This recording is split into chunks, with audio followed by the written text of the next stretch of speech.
प्रश्न तुमचे, उत्तर आमचे. अचूक, निर्भीड आणि सडेतोड.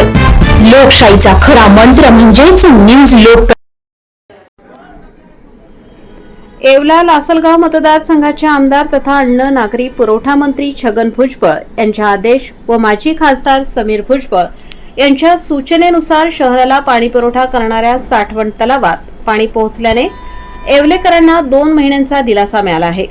यापुढे शहराला 4 दिवसाआड ऐवजी 3 दिवसाआड पाणीपुरवठा केला जाईल अशी माहिती नगराध्यक्ष राजेंद्र लोणारी व गटनेते दीपक लोणारी यांनी दिली. येवले शहराला पाणीपुरवठा करणाऱ्या साठवण तलाव टप्पा क्रमांक 2 मध्ये आज पाणी आल्याने जलपूजन करण्यात आले. याप्रसंगी नगराध्यक्ष राजेंद्र लोणारी, बाळासाहेब लोखंडे, राष्ट्रवादीचे गटनेते दीपक लोणारी, सुनील जाधव, यती गुजराती, निसार लिंबूवाले, जावेद मोमीन आदी उपस्थित होते. न्यूज लोकतंत्र 18 साठी अयुब शाह, येवला.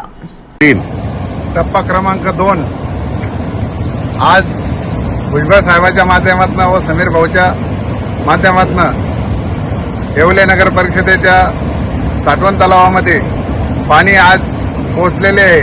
तरी येवलेकर जनतेला जे विनंती केली होती का ते 3 दिवसाआड पाणी देत होतो ते 4 दिवसाआड केले होते, ते आता परत 1 दिवस कमी करून 3 दिवसाआड देण्यात येईल. तरी ही विनंती